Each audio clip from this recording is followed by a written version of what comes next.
नमस्कार। बीएनएमयू संवाद में आप सबों का हार्दिक स्वागत है। देश के बेरोजगार पीएचडी धारकों एवं नेट जेआरएफ की पात्रता रखने वाले अभ्यर्थियों के लिए एक अत्यंत ही महत्वपूर्ण खबर है। बिहार राज्य विश्वविद्यालय सेवा आयोग पटना द्वारा असिस्टेंट प्रोफेसर के 4,638 पदों के लिए बम्पर बहाली निकली है। शिक्षा विभाग बिहार पटना से प्राप्त अधियाचना के आधार पर बिहार राज्य के विभिन्न विश्वविद्यालयों में विभिन्न विषयों के रिक्त पदों पर सहायक प्राध्यापकों असिस्टेंट प्रोफेसर की नियमित नियुक्ति हेतु केवल भारत के सुयोग्य एवं इच्छुक नागरिकों से आयोग के वेबसाइट bsu.bihar.gov.in पर दर्शाए गए विहित प्रपत्र में ऑनलाइन आवेदन पत्र दिनांक 2/11/2020 के अपराह्न 5 बजे तक आमंत्रित किए जाते हैं। अभ्यर्थी द्वारा ऑनलाइन त्रुटि रहित आवेदन पत्र भरने हेतु उनकी सुविधा के लिए विज्ञापन, सूचना, विवरणी, जानकारी एवं विस्तृत दिशा निर्देश बिहार राज्य विश्वविद्यालय सेवा आयोग पटना बिहार के वेबसाइट bsu.bihar.gov.in पर प्रदर्शित है। अभ्यर्थी ऑनलाइन आवेदन पत्र भरने की प्रक्रिया प्रारंभ करने के पूर्व आयोग के वेबसाइट पर प्रदर्शित विस्तृत विज्ञापन एवं ऑनलाइन आवेदन भरने हेतु आवश्यक एवं विस्तृत निर्देशों का भली भांति अध्ययन अवश्य कर लेंगे। सहायक प्राध्यापक असिस्टेंट प्रोफेसर के पदों के लिए निम्नांकित विषयों में रिक्तियां उपलब्ध हैं।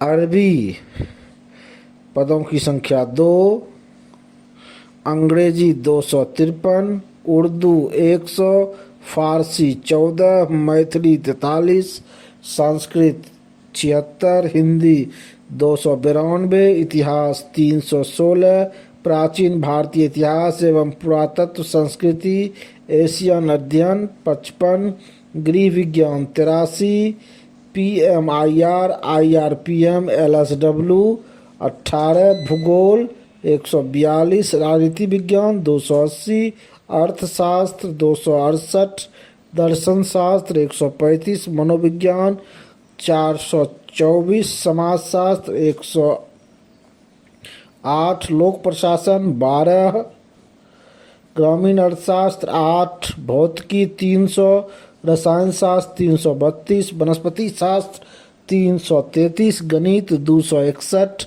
जंतु विज्ञान 285, संगीत 23, बांग्ला 28, पर्यावरण विज्ञान 104, वाणिज्य 112, साहित्य 31, व्याकरण 36, ज्योतिष 17, कर्मकांड 5, धर्मशास्त्र 9, पुराण 3, दर्शन 9, अंबेडकर विचार 4, मानव शास्त्र 5, भूगर्भ शास्त्र 5, गांधी विचार 2, विधि 15, अंगिका 4, सांख्यिकी 17, शिक्षा 10, बायोकेमिस्ट्री 5, रूरल स्टडीज 1, इलेक्ट्रॉनिक्स 12, पाली 22, प्राकृत 10, नेपाली 1, रसियन 4, भोजपुरी 2, पत्रकारिता एवं मास कम्युनिकेशन 2।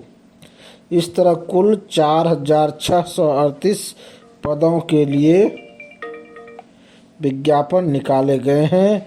विज्ञापन की खास बात यह है कि मनोविज्ञान विषय में सर्वाधिक 424 पदों के लिए विज्ञापन निकाले गए हैं। इसके अलावा एक खास बात यह भी है कि पहली बार अंगिका विभाग के लिए भी 4 पद और अंबेडकर विचार विभाग के लिए भी 4 पदों पर विज्ञापन निकाले गए हैं। इसके साथ ही गांधी विचार विभाग के हिस्से भी 2 पद आया है, जो कि पिछली बार 2014 में भी गांधी विचार विभाग में 4 पदों पर बहाली हुई थी। तो यह अत्यंत ही महत्वपूर्ण खबर है अभ्यर्थियों के लिए। और जहां तक बात है, रजिस्ट्रेशन प्रारंभ हो चुकी है 23/9/2020 से ही, और आवेदन भरने की अंतिम तिथि 2/11/2020 को शाम के 5 बजे तक है। आमतौर पर हम समझते हैं कि 12 बजे रात तक आवेदन कर सकेंगे, तो इसी भूल नहीं करेंगे। शाम के 5 बजे तक आवेदन भर सकते हैं आप ऑनलाइन आवेदन। और आवेदन पत्र की डाउनलोडेड हार्ड कॉपी सभी वांछित कागजातों प्रमाण पत्रों के साथ 24/11/2020 को 5 बजे शाम तक आवश्यक रूप से आयोग कार्यालय में स्पीड पोस्ट या रजिस्टर्ड पोस्ट से पहुंच जाने चाहिए। तो इस तरह राज्य के अभ्यर्थियों के लिए, या यूँ कहें कि पूरे देश भर के पीएचडी धारकों और नेट जेआरएफ अभ्यर्थियों के लिए यह अत्यंत ही महत्वपूर्ण खबर है। तो और इस खबर से तो आप वाकिफ़ ही होंगे, लेकिन आज कई दिनों बाद हम यह खबर आप लोग को इसलिए दे रहे हैं, विशेष रूप से इस संबंध में हमें कुछ कहना है। एक तो यह कि बार बार यूजीसी द्वारा मापदंडों में परिवर्तन किए जाते हैं, जिससे अभ्यर्थियों को काफ़ी परेशानियां होती है। जैसे कि पहले जो 2014 की बहाली में जो मापदंड अपनाए गए थे और अब फिर जो मापदंड आया है, दोनों में आसमान ज़मीन का अंतर है। ऐसे में जब एक रूपता नहीं रहती है मापदंड में, तो फिर अभ्यर्थियों को तैयारी करने में असुविधा होती है। जैसे कि पिछली बार जो अंक दिए गए थे, उसमें विशेष रूप से रिसर्च आर्टिकल और अनुभव पर कोई अंक नहीं था, और उसमें मैट्रिक एवं इंटर के रिजल्ट पर भी अंक दिया गया था।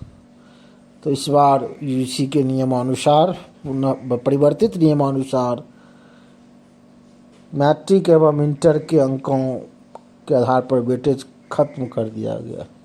यह बात कुछ समझ में आती है। चलिए, ग्रेजुएशन से कॉलेज की पढ़ाई शुरू होती है और एक तरह से स्पेशलाइज्ड विषय भी हम ग्रेजुएशन से ही पढ़ते हैं, तो चलिए ग्रेजुएशन के अंकों से जोड़ा जाएगा, यह तो ठीक।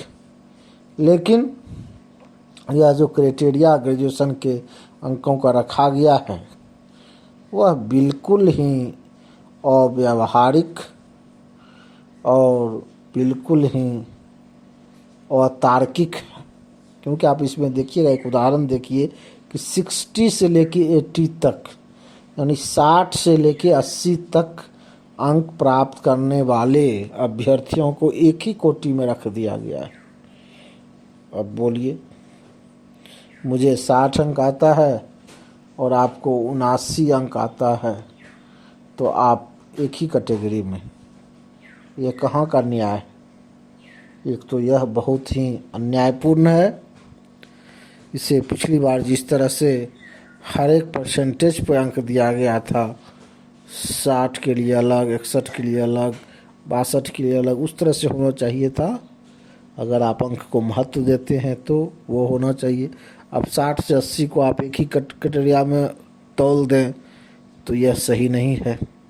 दूसरी बात, आलेखों के लिए अंक दिए गए हैं, बहुत ही अच्छी बात है। आलेख के लिए आपने अंक दिया, पिछली बार क्यों नहीं दिया था? पिछली बार तो नहीं दिया अंक आपने, तो खैर इस बार दे दिए, बहुत अच्छी बात है, होना चाहिए, ताकि विद्यार्थी जो है रिसर्च के साथ साथ कुछ आलेख भी लिखें, सेमिनार भी जाए। सेमिनार पर अंक नहीं दिया गया है, लेकिन खैर आलेख पर अंक दिया गया। तो फिर उसमें प्रोसीडिंग वाले आलेखों को नहीं शामिल किया गया, बुक चैप्टर्स को नहीं शामिल किया गया, बुक कोई लिखता है तो उसको नहीं शामिल किया गया। जब आप रिसर्च को शामिल कर रहे हैं तो उस सबको भी शामिल कीजिए। जब आपको विद्वान ही पूरा लेना है, प्रोफेसर बना देना है, अभ्यर्थी को पहले ही 5 आलेख आप 10 नंबर दे रहे हैं, और आपका जो है बड़ी हंसी आती है कि 2 आलेख 3 आलेख में आप प्रोफेसर बना देते हैं। हाँ, प्रोफेसर के प्रमोशन के लिए 3 आलेख चाहिए। 3 आलेख लिख लिख करके हमारे सभी गुरुजन प्रोफेसर बन गए, और आप हमारे छोटे भाई बहनों से 5 आलेख ले करके उन्हें असिस्टेंट प्रोफेसर बना रहे हैं। बहुत अच्छी बात है और बड़ी कमाल की बात है। और दूसरी बात का 5 वर्षों का शैक्षणिक अनुभव, अब बोलिए कहाँ से लाएगा विद्यार्थी। हाँ, 4 वर्ष में आप सीनियर असिस्टेंट प्रोफेसर बना देते हैं असिस्टेंट प्रोफेसर को। और ये जिसने नेट पीएचडी किया, 4 वर्ष कहाँ, 5 वर्ष कहाँ पढ़ाएगा भाई। आप बिहार के तो एक भी कॉलेज में आपका नहीं व्यवस्था है कि ये पढ़ावे विद्यार्थी, ये नेट पीएचडी करके। आपने जो अतिथि व्याख्याताओं की बहाली की है, उन्हें भी आप वेटेज नहीं दे रहे हैं, उन्हें भी आप योग्यता प्रमाण पत्र नहीं दे रहे हैं, अनुभव का लाभ उन्हें भी नहीं दे रहे, तो कहाँ से लाएगा। तो सीधी सी बात है कि आप ये सब अनुभव प्रमाण पत्र ये बाहर के विद्यार्थी लाएंगे, दूसरे बड़े बड़े यूनिवर्सिटी के विद्यार्थी लाएंगे। और फिर उनके लिए भी मैं ये कहना चाहता हूँ, आखिर ये ऐसा करते क्यों हैं आप। क्यों नेट पीएचडी के बाद 5 साल 10 साल आप एडहॉक पर, तो अतिथि व्याख्याता के रूप में, तो पीडीएफ ये सब में क्यों खटवाते हैं विद्यार्थी को भाई। जब एक आईएएस एक आईपीएस परीक्षा पास करता है और सीधे उसकी तैनाती हो जाती है, तो क्यों नहीं नेट जेआरएफ नेट करने के बाद आप उसको क्यों नहीं सीधे पोस्टिंग करते हैं कहीं पर भी। राष्ट्रीय पात्रता परीक्षा है तो उसकी पोस्टिंग क्यों नहीं करते हैं। ये क्यों, ये क्या है भाई, ऐसा क्यों। इसको क्यों नहीं आईएएस आईपीएस जैसे आप बहाल करते हैं, या अन्य सेवाओं में जैसे आप करते हैं, वैसा क्यों नहीं करते हैं। अब नेट पीएचडी करके बैठा रहता है 10 साल, अब 5 साल का अनुभव कहाँ से लाएगा। और लाएगा भी तो क्यों लाएगा 5 साल का वो अनुभव, फिर उसमें आप अंक दे करके फिर ये, और गजब हाल। तो पिछली बार भी इतनी धांधली किया आप लोगों ने, बीपीएससी के माध्यम से जो बहाली हुई उसमें विशेष रूप से साक्षात्कार में इतनी धांधली किया गया। किसी को आप 13 नंबर 14 नंबर धड़ल्ले से किसी संस्थान के विद्यार्थियों को आप देते हैं, और बिहार के विद्यार्थियों को 2 नंबर 3 नंबर दे दे करके उन्हें मेरिट लिस्ट से बाहर का रास्ता दिखाते हैं। ऐसा क्यों। ये तमाम खतरे इस बार के लिए भी मौजूद हैं। तो ये सब बिल्कुल गलत है। ये खास करके बिहार के विद्यार्थियों के साथ यह अन्याय है, ये बहाली। और माननीय मुख्यमंत्री जी, आप आनन फानन में ये चुनाव के वक्त ये बहाली निकाल कर आप क्या साबित करना चाह रहे हैं। आप बहुत शिक्षा के प्रति समर्पित हैं, आनन फानन में आपने ये बहाली निकाल दिया, और इसमें बिहार के विद्यार्थियों के हितों का बिल्कुल ख्याल नहीं रखा गया। और 2014 की जो नियुक्ति हुई उससे बिल्कुल कोई भी सीख नहीं ली गई है। अब निकाल दिए हैं तो सभी लोग तो भरेंगे ही। तो अब देखिए क्या होता है। लेकिन मैं माननीय मुख्यमंत्री जी, आप तो बराबर बिहार को विशेष राज्य का दर्जा दीजिए। हाँ, तो बिहारी आप क्या क्या सब करते थे, वैसे फिर आपने बंद कर दिया वो सब। जब सरकार में मिल गए, केंद्र सरकार में, आप तो समय समय पर उठाते हैं, फिर केंद्र सरकार में मिल जाते हैं तो उसको छोड़ देते हैं। लेकिन फिर भी आप जो बिहार को विशेष राज्य का दर्जा देने की जो आपने मांग किया था, डीएनए प्रकरण में जो आपने अभियान चलाया था, तो बिहार की अस्मिता, उसके लिए कहीं ना कहीं कुछ कीजिए। बिहार के अभ्यर्थियों को कुछ फ़ायदा हो, उनको बेरोज़गार जो हज़ारों बेरोज़गार पिछले बार भी ठगे गए, इस बार भी ठगे जाएंगे, तो फिर क्या होगा बिहार का। इसलिए कुछ ध्यान दिया जाए। महाराज जी, सुशासन बाबू, कुछ ध्यान दीजिए। और विपक्ष के जो हमारे नेता हैं, आप भी कुछ ध्यान दीजिए, बिहारियों के लिए कुछ आवाज़ बुलंद कीजिए। सर, आप लोग हैं तारनहार हैं बिहार के, चचा भतीजा, कुछ ध्यान दीजिए। और अन्य भी जो भी हैं, अन्य पार्टियों में भी सभी लोग मिलकर बिहार के शिक्षित बेरोजगारों के साथ न्याय करने का कष्ट कीजिए। एक साधारण शिक्षक के रूप में हमारी यही अपील है। हम लोग तो किसी तरह बड़ी मुश्किल से भगवान भरोसे बन गए। अब जो हमारे भाई बंधु पूरे बेरोजगार जो पड़े हुए हैं, उनका हित कैसे होगा, उनके लिए भी कुछ ध्यान दीजिए। हमारे साथ भी इंजस्टिस हुआ कि किसी तरह लटकते फटकते किसी तरह बन तो गए, कहीं भी बने, पीछे ही नाम आया, लास्ट में ही आया, आ गया किसी तरह, तो चलो जान बच गई। लेकिन आगे हमारे राज्य के बेरोजगार भाइयों एवं बहनों को यह पीड़ा नहीं हो, इस दिशा में प्रयास करने की ज़रूरत है। और कौन करेगा, जब बिहार के आप नेता लोग नहीं कीजिएगा तो दूसरे राज्य के नेताओं से हम लोग मांग करने के लिए जाएंगे, कहाँ जाएंगे हम लोग। तो महाराज, थोड़ा ध्यान दिया जाए, चुनावी मौसम है, अब ये आपने निकाल दिया है तो पता नहीं क्या होगा। थोड़ा तिथि भी बढ़ाइए, ज़रूरत पड़े तो पढ़ाइए, और थोड़ा ठीक ठाक से लीजिए। जरूर इतने दिनों से तो खंडहर पड़ा हुआ है ही सभी कॉलेज और विश्वविद्यालय, तो 2-4-6 महीने साल भर नहीं होगा तो क्या होगा। तब तक हमारे अतिथि व्याख्याता भाई बंधु हैं ही, वो लोग अच्छा काम कर रहे हैं, जब से आए हैं थोड़ा बहुत पठन पाठन भी कर रहे हैं, तो उनको तब तक पढ़ाने लिखाने दीजिए।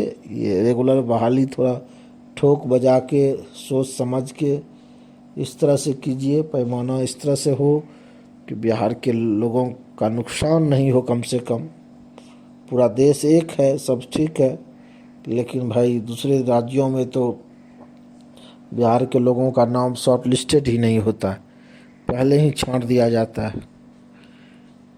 और हमारे यहाँ जितने हमारे परंपरागत विश्वविद्यालय हैं, एक भी वो सेंट्रल यूनिवर्सिटी नहीं है। पटना विश्वविद्यालय को भी आपने सेंट्रल यूनिवर्सिटी का दर्जा नहीं दिया है। अब बाद में हमारे यहाँ सब जगह सेमेस्टर सिस्टम लागू हुआ, अंक भी हमारे यहाँ कम आते हैं। और सेंट्रल यूनिवर्सिटीज़ में बहुत सारी सुविधाएं, रोज़ सेमिनार हो रहा है, रोज़ कॉन्फ्रेंस हो रहा है, नेशनल हो रहा है, इंटरनेशनल हो रहा है, जर्नल छप रहा है। तो बिहार का विद्यार्थी तो सब में पीछे छूट जाता है। थोड़ी अंग्रेजी भी हम लोग को नहीं आती है, और फिर सारा एक्सपर्ट्स आप लोग बुला लेते हैं, सब बाहर वाले, तो वो लोग बाहर वाले को ही नंबर दे देते हैं। और दुख की बात यह है कि हमारे बिहार के जो तथाकथित कुछ विद्वान लोग एक्सपर्ट रहते हैं, उनके भी नज़र में बाहरी ही अच्छा होता है। वो बिहारी स्टूडेंट कहता है इसको तो कुछ आता ही नहीं है। तो इस तरह की मानसिकता है। मूल्यांकन का ये तरीका भी गलत है। मूल्यांकन जो कीजिए सर, तो यह भी देखिए कि किसको क्या सुविधा मिली। अब एक घोड़ा है, उसको दिन रात चना मिल रहा है, गुड़ मिल रहा है, और एक से एक आइटम खाने के लिए मिल रहा है, और एक बेचारा 10 दिन से भूखा है। दोनों को एक रेस में दौड़ा देते हैं आप। एक तरफ सेंट्रल यूनिवर्सिटी के स्टूडेंट्स हैं, ढेर सारा फेलोशिप लेकर के, ढेर सारी सुविधाएं लेकर के पढ़ते हैं, टीचर्स ज़्यादा हैं वहाँ, क्लास की सुविधा है, एसी है, कॉन्फ्रेंस हॉल है, सब कुछ है। एक तरफ हमारा BN मंडल यूनिवर्सिटी का विद्यार्थी पढ़ता है, कोई सुविधा नहीं है। तो दोनों को आप एक तराजू में तौल देते हैं सर। तो थोड़ा जो वंचित तबका है, जो राज्य विश्वविद्यालय हैं, उनके स्टूडेंट्स को थोड़ा मोहलत दीजिए हुजूर, थोड़ा उन पर ध्यान दीजिए। अगर झोपड़ी में चिराग जलानी है तो महलों की दिवाली को थोड़ा कम करना पड़ेगा। और आप तो उल्टे महल में ही और लाइटिंग कर देते हैं, जनरेटर चला देते हैं और झोपड़ी के लालटेन को भी बुझा देते हैं। ऐसा नहीं किया जाए, हमारा विनम्र निवेदन है। थोड़ा बिहार के अभ्यर्थियों पर ध्यान दिया जाए, इतना ही। और नेट वाले और जेआरएफ जो उन्होंने किया है उनके हितों का भी थोड़ा ख्याल रखा जाए। और प्रोफेसर तो आप बनाने रहे हैं, कितना 8 की एक्सपीरियंस ये सब जो देख रहे हैं हम सब, तो प्रोफेसर बनने में देखिए प्रभु, एक के बारे में सब बीए पास स्टूडेंट को आप बिना कोई किस चीज़ का सीधा परीक्षा लेते हैं, इंटरव्यू लेते हैं, आईएएस की जिम्मेदारी दे देते हैं, पूरा एक जिला सौंप देते हैं, पूरे ज़िले की बागडोर दे देते हैं, मालिक बना देते हैं। और एक साधारण मास्टर बनेगा, कॉलेज का भी तो मास्टर ही हुआ ना, उसके लिए आप उससे आलेख ले रहे हैं, 5 साल का एक्सपीरियंस ले रहे हैं, और फिर 2 साल उसको प्रोबेशन पीरियड दीजिएगा सर। तो कितना परेशान कीजिएगा अभ्यर्थियों को। कोई प्रोफेसर बनना चाहेगा ऐसे में? कोई नहीं बनना चाहेगा सर। तो अब शिक्षा व्यवस्था कैसे सुधरेगी जब तक कि हमारे विद्यार्थी शिक्षण पेशे को अपने मन से नहीं चुनेंगे, शौक से नहीं चुनेंगे, तो फिर शिक्षा व्यवस्था में सुधार कैसे होगा? और शौक से वो तभी चुनेंगे जब इसकी प्रक्रिया को आप पारदर्शी बनाएंगे, प्रक्रिया को न्यायपूर्ण बनाएंगे। इसलिए पूरी प्रक्रिया को थोड़ा ठीक ठाक किया जाए, आप सबों से हमारा अनुरोध है। और आज के इस वीडियो में इतना ही। आप लोगों ने हमें समय दिया, इसके लिए बहुत बहुत धन्यवाद, आभार, नमस्कार। और यदि आपने बीएनयू संवाद को सब्सक्राइब नहीं किया है तो इसे सब्सक्राइब करने का कष्ट करें और हमारे वीडियो को लाइक एवं शेयर करना नहीं भूलें। बहुत बहुत धन्यवाद।